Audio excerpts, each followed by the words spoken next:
Hello students, how are you? I hope you are good बच्चों. So today we are going to start a new chapter which name is Our Surroundings Environment.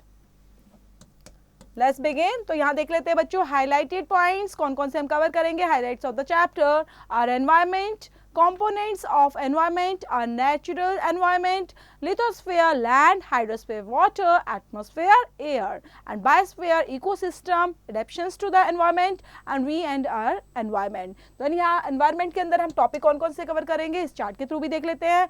Natural environment के अंदर बच्चों biotic, abiotic and domains के अंदर lithosphere, hydrosphere, atmosphere and biosphere. Biosphere के अंदर animal kingdom and plant kingdom को भी cover करेंगे. Then ecosystem, then human environment and यहाँ पर आते थे बच्चों ह्यूमन एनवायरनमेंट इंट्रैक्शन जिसमें एडेप्शंस टू एनवायरनमेंट एंड यहाँ पर दिया गया एनवायरनमेंट डिग्रेडेशन. देन स्टार्ट करते हैं चैप्टर बच्चों. The environment on earth sustains all life forms and thus it is necessary to understand the process that support our environment. Recent findings show that we have inflicted serious damage on the environment which may have survival for some living beings impossible. Then environment बच्चों जो अर्थ के ऊपर हमारा sustain करता है बहुत सारी life को, है ना. यहाँ पे हमारी लाइफ भी तो पॉसिबल है एनवायरनमेंट के थ्रू है, तो बहुत ज़्यादा ज़रूरी है इस पर ध्यान रखना, इसको सपोर्ट करना और साथ में इसको प्रोटेक्ट भी करना ताकि डैमेज ना हो किसी भी तरह. तो एनवायरनमेंट का टॉपिक लेते हैं बच्चों. Environment. So environment includes everything one finds in one's surroundings. For example, your class, school building, desk, chair, trees, playgrounds, or all parts of your environment at school. Then, can you list what makes up the environment at your home? You will find that the environment at home will be different from that in school. So we can say different places have different environment. The environment of a city is different from that of a village. The environment of the Antarctica is different from that one of the Sahara Desert and so on. तो यहाँ पर environment के अंदर बच्चों सब चीज़ें include होती हैं. आप जो भी देखते हो desk, chair, trees, playground सब चीज़ें include होती हैं. तो यहाँ पर बच्चों कोई आपकी लिस्ट है जिसमें environment के लिए आप बना सकते हो जो आपके घर से रिलेटेड है, आपके स्कूल. तो जैसे घर का एनवायरनमेंट होता है वैसा स्कूल का नहीं होता, दोनों बिल्कुल अलग अलग है बच्चों. ऐसे ही एनवायरनमेंट दोनों चीज़ें अलग होती है. सिटी का एनवायरनमेंट अलग होता है और विलेज का डिफरेंट होता है. अंटार्कटिका का अलग है और इसी तरह सहारा डेजर्ट का एनवायरनमेंट बिल्कुल अलग होगा एक दूसरे से. The environment comprises both natural and human components. For example, the environment in your school comprises plants, students, desks, chair, etc. Plants make up the natural components of the environment at school. Students make up the human components of the environment.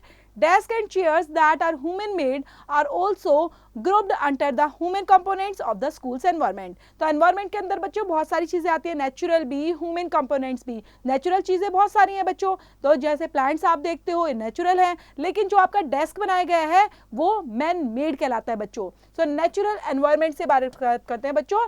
Natural environment is the system that supports life. It comprises air, water, land and food which are found in the natures and are essential for living. It also provides us with many other things such as natural fibers which we make clothes, minerals which we use in our industries and sources of energy. Thus the natural environment fulfills all our needs. In fact, our very existence depends on it. तो natural environment जो होता है बच्चों एक system होता है जो करता है हमारी लाइफ को सपोर्ट, जिसके अंदर सब चीज़ें आती है, एयर, वाटर, लैंड, फूड सब चीज़ें इंक्लूड की जाती हैं, काफ़ी एसेंशियल होती हैं और वो प्रोवाइड होती हैं नेचुरल से बच्चों, नेचर की चीज़ों से, और उन्हीं से हम बनाते हैं जो भी चीज़ें होती हैं तो वो मैन मेड कहलाती हैं बच्चों. सो नेचुरल एनवायरनमेंट फिल करता है हमारी नीड्स को बच्चों. ठीक है. नेक्स्ट है बायोटिक और अबायोटिक कंपोनेंट्स क्या होते हैं. The natural environments has both living and non living components. Thus the natural environments consist of land, water, air, plants and animals. It has two components, abiotic and biotic. The abiotic environments comprise non-living elements and that are a part of the lithosphere, atmosphere and hydrosphere. Water, air, soil, sunlight and minerals are some examples of abiotic components. The biotic environments comprise living organisms. These are the part of the biospheres. Animals, birds, plants and fungi are some example of the biotic components. तो यहाँ पर बच्चों हम पढ़ने वाले हैं दो चीज़ों को जो नेचुरल एनवायरनमेंट में एग्जिस्ट है, तो जिसमें हम पढ़ते हैं बायोटिक और अबायोटिक के बारे में. तो अबायोटिक एनवायरनमेंट में बच्चों नॉन लिविंग एलिमेंट्स आते हैं जैसे कि लिथोस्फेयर, एटमॉस्फेयर, हाइड्रोस्फेयर के पार्ट होते हैं, वाटर, एयर, सोयल, सनलाइट या मिनरल से रिलेटेड, और जबकि बायोटिक एनिमल जो होते हैं बच्चों उसमें किए जाते हैं ऐसे चीज़ें, ऐसे पार्ट जो बायोस्फीयर से रिलेटेड है, एनिमल, बर्ड्स, प्लांट्स, फंगी, ये सभी हमारे बायोटिक कंपोनेंट्स में एग्जाम्पल देख सकते हैं रिसर्च जंक्शन के अंदर बच्चों। So discuss how plants and animals are dependent on each other for their survival. तो कैसे ये डिपेंडेंट है? नॉलेज जंक्शन के अंदर बच्चों, even your mouth is an ecosystem, your mouth is a home to many bacteria, viruses, fungi and the protozoa. It has been estimated that there are over 100 million bacteria in every milliliter of saliva. Then grasp and git के अंदर बच्चों यहाँ पर देखने हैं, why do you think there is so much concern over saving plants and animals these days? तो क्यों जरूरी हो गया है बच्चों एनिमल्स को और प्लांट्स को बचाना आज के टाइम में? डोमेन्स ऑफ आवर एनवायरमेंट, जिसमें सबसे पहले है बच्चों लिथोस्फीयर को लेकर। The rigid rocky upper layer of the earth is called the lithosphere. It consists of the crust and the rigid upper layer of the mantle. And the average thickness of the lithosphere is about 100 km. The uppermost part of the lithosphere forms of the thin layer of the soil, and the soil is capable of supporting life on the earth. Then बच्चों ये काफ़ी rigid होती है, rocky होती है lithosphere, और इसलिए इसको lithosphere भी बोला जाता है, काफ़ी hard होती है, और ये consist करती है बच्चों crust, rigid upper layers of metal को, जो कि एवरेज थिकनेस की बात करेंगे लिथोस्फीयर की बच्चों वो है 100 किलोमीटर। आप देख पा रहे हो ये वाली जो है ये लिथोस्फीयर है, जो इसकी क्रस्ट दिखाई गई है और अपर मोस्ट सॉलिड मेटल से बनी होती है। Then the lithosphere consist of mountainous plateaus, plains and valleys both on the land mass and the ocean floor. It is an important source of minerals. It provides land for building houses, roads, factories and for agriculture. So lithosphere में बच्चों mountains आप देख सकते हो, plateau, planes, valley, सब चीजें इसमें आती है, सारे लैंडमार्क्स, और ओशन फ्लोर भी आते हैं इसके अंदर। ठीक है, सब कुछ ऊपर ही है, सब चीजें तो इसके अंदर ही काउंट होते हैं बच्चों, और ये एक इंपॉर्टेंट सोर्स ऑफ मिनरल्स कहलाता है, जिससे हम क्या बना सकते हैं बच्चों? बिल्डिंग बनते हैं, हाउस बनते हैं, फैक्ट्रीज, एग्रीकल्चर, जो भी काम होते हैं इसी से तो प्रोवाइड होते हैं बच्चों। नेक्स्ट है hydrosphere. When seen from space, the earth looks blue. This is because 2/3 of it is covered with water. There are different sources of water on earth. Much of the water on the earth is salty and found the seas in oceans. And fresh water contains only about 1% of the total water on earth. Its sources included river, lakes, ponds, backwaters, natural springs and underground water.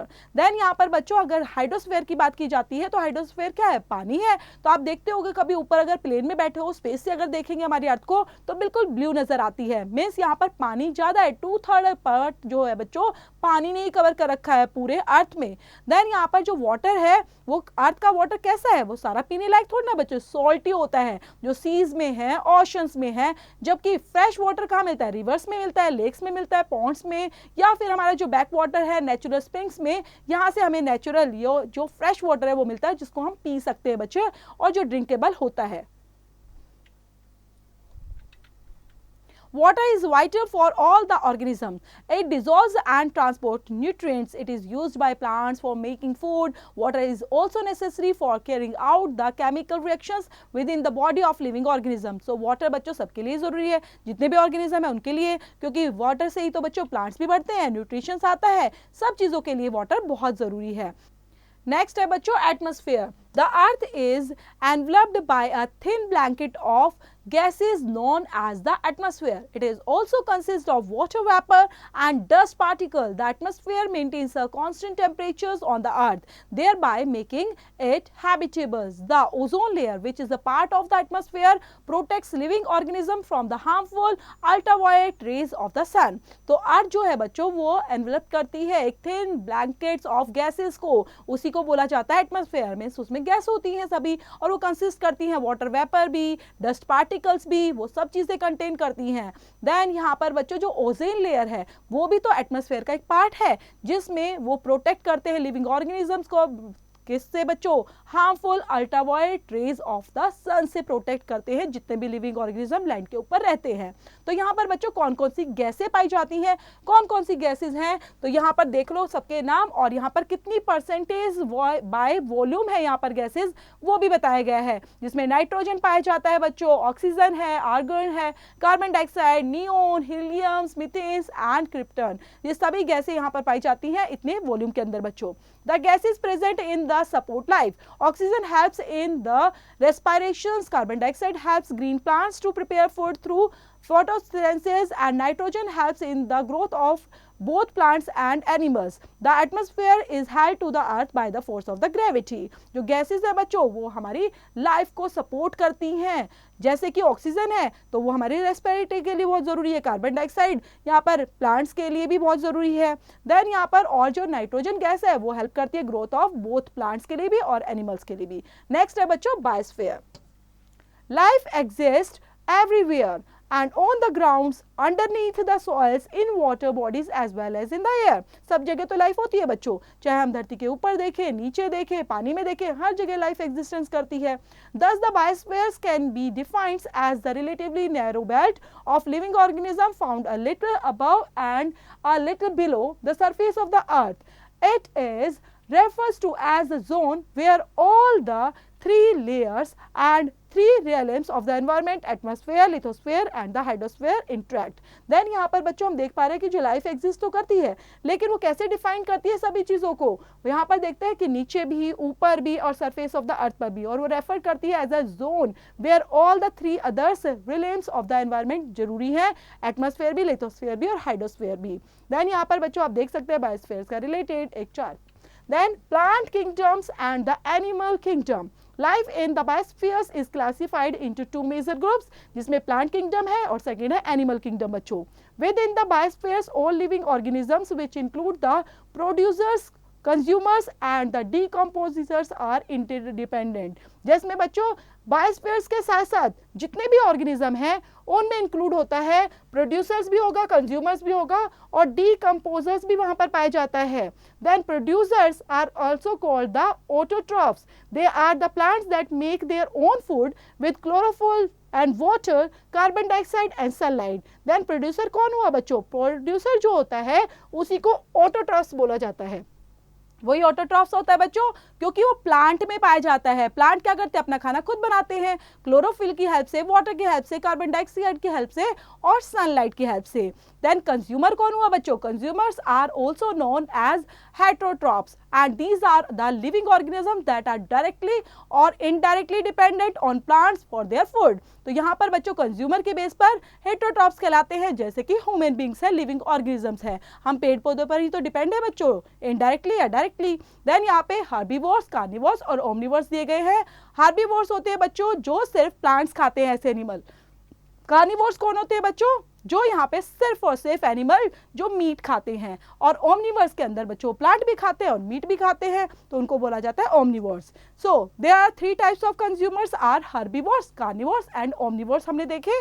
So decomposers are organisms that help in the breakdowns and the decomposition of dead animals and the plants.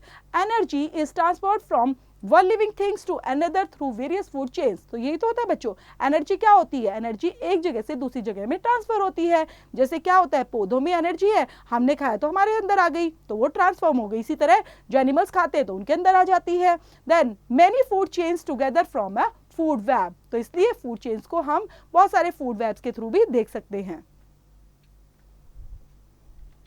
Research junction के अंदर बच्चों ozone layer क्या होती है?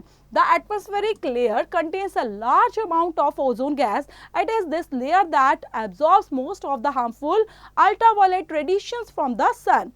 Find out the factors responsible for the depletions of the ozone layer. And knowledge junction के अंदर बच्चों global warming is the gradual rise in the Earth's average temperatures caused by a number of the greenhouse gases. Carbon dioxide is the most abundant greenhouse gas responsible for global warming. It is largely released in the environment due to the burning of fossil fuels. And Grass and Grey के अंदर आप करेंगे बच्चों walk, ride a bike and take public transport or to work or school. Inside our cars, the air that we breathe in considered to be close to 10 times more polluted than the air outside. Then है बच्चों next topic ecosystem को लेकर relationship between the components of the environment. Ecosystem is the life and supporting system that is formed by the interactions of the living organisms with each other and the environmental they live in. तो ecosystem क्या होता है बच्चों? Life supporting system है जो form करता है, interactions करता है लिविंग ऑर्गेनिजम्स के बीच में. Then all components of the natural environments interact with the depends on each other. The interactions of the living organisms with each other and with their surroundings forms of the ecosystem of a place. The interactions between the different components of the ecosystem is such that they create a self-sufficient unit. Land, vegetation and living organisms are different in different places.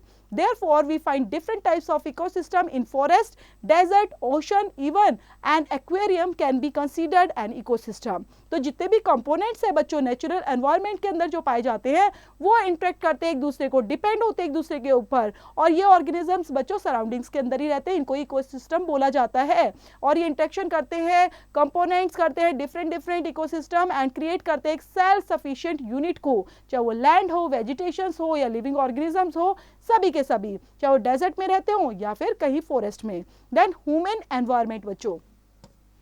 The human environments includes all humans, their activities and interactions and human-made things. If we take a look around us, we will find many other things surrounding us besides air, land and water. For example, books, pencils, buildings, lights, etc. And these are human-made components of the environment. Humans have had a big impact on the natural environment. So, यहाँ पर बच्चों human environment होता है, वो include होती है सभी human की activities जो एक दूसरे से संपर्क करती हैं बच्चों, एक दूसरे के साथ में जो एक्टिविटीज़ करी जाती है वो ह्यूमन एनवायरनमेंट के अंदर वो सभी आती हैं, इंक्लूड होती हैं, जो हम आसपास देखते हैं सराउंडिंग्स में, बिसाइड एयर में, लैंड, वाटर, सबके साथ, जिसमें एग्जांपल हम बुक को देख रहे हैं, पेंसिल, बिल्डिंग, लाइट्स, ये सभी की सभी बच्चों ह्यूमन से रिलेट ही तो कर रही है सभी चीज़ें. Then humans had a big impact on the natural environment. तो big एक बड़ा बच्चों बोल सकते हैं इम्पैक्ट पड़ता है ह्यूमन के ऊपर. The natural environment is constantly changing as a result of natural process such as erosion, movements of the earth crust, etc. Humans have also been modifying the environments to suit their needs and they are hugely responsible for the change it. Then यहाँ पर natural environment है बच्चों, constantly change होता रहता है अपने natural process की वजह से, उसका रिजल्ट भी ह्यूमन के ऊपर पड़ता है. देन यहाँ पर जो ह्यूमन्स होते हैं बच्चों मॉडिफाइंग करते हैं एनवायरनमेंट को जो उनके अकॉर्डिंग है, उनकी नीड के अकॉर्डिंग. ज़्यादा ठंड में भी नहीं रह सकते, ज़्यादा गर्मी में भी नहीं रह सकते, जहाँ पर उनको सुटेबल होगा वहीं पर वो रहेंगे. नेक्स्ट है बच्चों ह्यूमन एनवायरनमेंट इंटरेक्शन.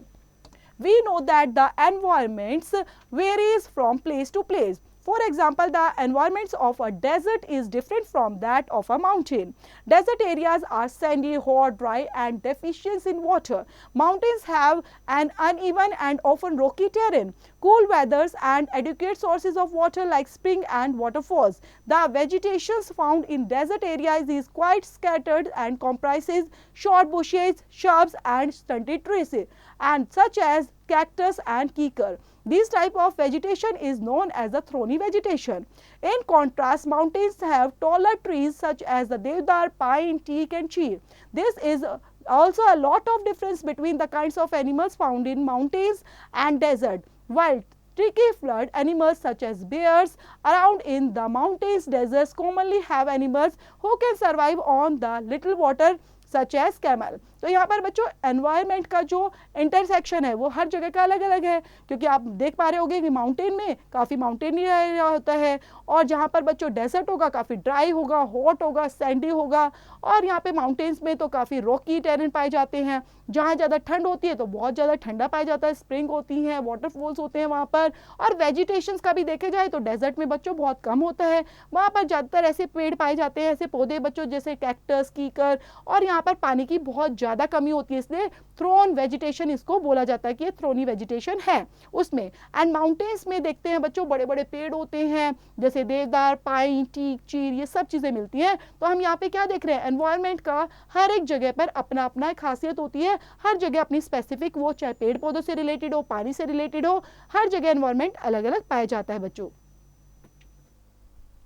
नेक्स्ट है बच्चों life of people. The lives of people leads are determined by their natural environments to great extent. For example, the lives of people living in mountains and desert differ greatly. As mountains do not have much level land, people grew crops by cutting terraces on their side of the mountains. This type of the farming is known as the terrace farming. People in desert usually grow crops close to source of water such as oases, and this type of crops grown in mountains and desert are also quite different. Not only does the environment determine the food people grow and the type of farming they engage in, it also determines many other aspects of their life, such the clothes they wear, the occupations they follow, the houses they build, their lifestyle, etc. For example, people in the mountains wear woolen clothes and make buildings with sloping roof, and while people in the deserts wear light cottons dresses and make buildings with flat roofs. तो बच्चों यहाँ पर life of people की बात की जाती है कि जहाँ पर भी जिस नेचुरल एनवायरनमेंट के अंदर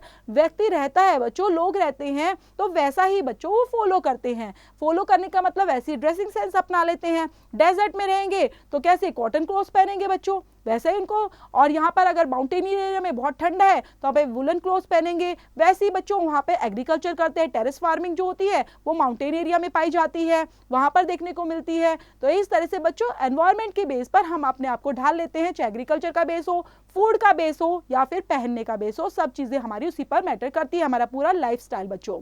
नेक्स्ट टॉपिक है बच्चों adaptations to environment. Just like the environment has a huge impact on people, people also affect the environment they live in. Initially, humans adapted themselves to the environment of a place. They ate fruits that were available naturally in a place or hunted animals to sustain themselves. But in time, they went to change the environment according to their needs. They began practicing agriculture, for which they began clearing forests and lands. They began stemming animals for foods and transport, and the invention of machine helped them to modify the environment further. Adaptation of environment के अंदर बच्चों जैसे कि huge impact पड़ता है लोगों के ऊपर. जैसा भी एडेप्टेशन होता है, जहाँ पे लोग रहते हैं, जिस एनवायरनमेंट में रहते हैं, इनिशियली वो क्या कर लेते हैं, वहीं की चीज़ों को अडेप्ट कर लेते हैं. वो वैसा ही फ्रूट्स खाते हैं, वैसे ही नेचुरली रहते हैं उसी प्लेस पर. चाहे बच्चों उनको शिकार करना होता है तो शिकार भी करते हैं उनका. देन एनवायरनमेंट अकॉर्डिंग होता है उनकी नीड्स के अकॉर्डिंग. बच्चों जैसी उनकी नीड होती है वहीं पर वो जाते हैं और उसी अकॉर्डिंग अपना काम करने लग जाते हैं, चाहे एग्रीकल्चर की प्रैक्टिस हो या फॉरेस्ट में रहना है, लैंड्स में रहना है. उसी तरह से बच्चों फॉरेस्ट को क्लियर करना है, लैंड को क्लियर करना है और अपने अकॉर्डिंग फूड ट्रांसपोर्ट को मैनेज कर लेते हैं. Then environmental degradation.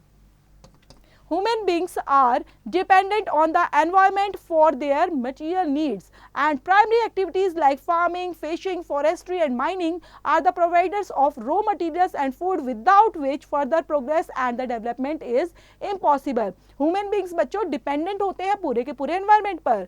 जो भी मटीरियल नीड्स के हिसाब से भी देखा जाए तो प्राइमरी एक्टिविटीज़ करते हैं जिसमें वो फार्मिंग का, फिशिंग का, फॉरेस्ट्री का या माइनिंग का काम ज़्यादा एक्सेप्ट करते हैं बच्चों और उसी को करते हैं. देन यहाँ पर material and food without which further progress and development is impossible. अगर वो काम ही नहीं करेंगे तो उनका तो डेवलपमेंट पॉसिबल है ही नहीं बच्चों. तो प्राइमरी लेवल पर भी रहकर वो काम करते हैं. Next, despite this dependence of the environment, human beings and their activities pose the greatest threat to the environment. A perfect balance is required between the natural and the human environment through careful and the judicious planning in terms of use of the resources, waste disposal, land management and the pollution growth. तो इनके बावजूद भी बच्चों जो dependence होती है environment के ऊपर उनकी, तो ह्यूमन बींग्स को क्या करना चाहिए, ऐसी एक्टिविटीज़ को करना चाहिए जो किसी भी तरीके से हमारे एनवायरनमेंट को हार्म ना करे. परफेक्ट बैलेंस बना के रखे between natural and human environment के बीच में केयरफुल तरीके से. Although the natural environment has the capability to replenish resources such as plants, minerals and waters and repair any damage caused by human activities, it fails to do so if humans damage the environment excessively or use resources carelessly. Lately, human activities have disturbed the natural balance in the environment. Increasing urbanizations and the overpopulations have put a huge toll on the natural environment. reckless use of natural resources like water, wood and coal has led to their depletions, and burning of wood, coal, petroleums etc. has caused environment pollutions, and fumes from cars are polluting the air, untreated waste from factories is polluting the water, and deforestation is affecting the flora, fauna and climate in different area. Then बच्चों यहाँ पर natural environment जो होता है तो हमारी क्या responsibility है इसको लेकर, तो हम जो प्लांट्स देखते हैं, मिनरल्स, वाटर सबका यूज तो करते हैं, लेकिन इनको सेफ रखना, इनको बचाए रखना, केयरलेसली तरीके से यूज नहीं करना, या जो भी हम एक्टिविटीज करते हैं उनके थ्रू नेचुरल बैलेंस बना रहे, किसी तरह से एनवायरनमेंट को किसी तरह हार्म ना हो, तो ये भी हमारी रिस्पॉन्सिबिलिटी है बच्चों. सो ओवर पॉपुलेशन होना, अर्बनाइजेशन होना, ये इंक्रीज हो रहे हैं, जिसकी वजह से नेचुरल एनवायरनमेंट जो हो रहा है बच्चों वो प्रॉपर तरीके से ह्यूज लेवल पर वो नीचे गिरता जा रहा है. कहने का मतलब उसमें काफ़ी चीज़ें ऐसी हो गई हैं जिसकी वजह से वो हमारे लिए तो हार्मलेस है लेकिन एनवायरनमेंट के लिए भी काफ़ी हार्मफुल है. और रेकलेस ऑफ नेचुरल रिसोर्सेज आ चुके हैं जिसमें वाटर, वुड, कॉयल इनका करते रहते हैं हम यूज़, और वुड को बर्न करना, कोल को बर्न करना, पेट्रोलियम को बर्न करना, ये भी तो हमें कम करना होगा. तो ये चीज़ें हमें हमेशा ध्यान रखनी चाहिए, जिसकी वजह से कहीं ना कहीं हमारे एनवायरनमेंट जो हो रहा है बच्चों इफेक्ट होता है इन चीज़ों से, फ्लोरा, फोना, सब चीज़ें क्लाइमेट कंडीशन पर उसका असर पड़ता है. The over exploitations and pollutions of the environment has also led to its degradation. Therefore, it is very important that humans take greater care of the environment and ensure that the balance in the nature is not disturbed. The World Environment Day is celebrated on 5th June every year to generate more awareness and regarding the importance of conserving our environment. तो यहाँ पर बच्चों over exploitation करना या फिर pollution of environments, ये सब चीज़ें इन चीज़ों को डिग्रेड करती हैं बच्चों. तो ये इंपॉर्टेंट चीज़ है कि ह्यूमंस को हमेशा ध्यान रखना चाहिए, टेक केयर करनी चाहिए एनवायरनमेंट की, और इंश्योर कर लेना चाहिए कि किसी भी तरह जो हमारा नेचुरल चीज़ें हैं वो डिस्टर्ब ना हो, उनमें बैलेंस बना रहे. सो बच्चों वर्ल्ड एनवायरनमेंट डे सेलिब्रेट किया जाता है 5 June every year to generate the more awareness, ताकि लोगों में अवेयरनेस फैलाई जा सके और अपने एनवायरनमेंट को कंजर्व किया जाए बच्चों. जितने भी इंपॉर्टेंट स्टेप्स होते हैं उनको ध्यान में रखकर. तो ये चैप्टर ये पर खत्म होता है बच्चों, फिनिश होता है. तो यहाँ पर टर्म्स टू लर्न है, इनको भी याद करेंगे और साथ में हम रीड आउट कर लेते हैं जो जो चैप्टर्स के इंपॉर्टेंट पॉइंट्स थे. The environment comprises both natural elements and the human made components. Natural environments provide essential resources like air, water and food. Biotic and abiotic factors from the two parts of the natural environment. The lithosphere contains the earth's crust and minerals vital for life. The hydrosphere covers most of the earth primarily with the salty water. The atmosphere rich in essential gases and protects the sustained life. The biosphere in where all life forms and environment interact. Human activities significantly impact and often degrade and natural environment. Environmental degradation challenges to balance necessary for life sustainability. World Environment Day emphasizes the urgent need to conserve our environment. तो ये chapter बच्चों इन पर finish होता है. Chapter को पढ़ना है, read out करना है, देन समझते हुए चैप्टर को जो भी चैप्टर से रिलेटेड एक्सरसाइज है बच्चे, don't forget to complete those.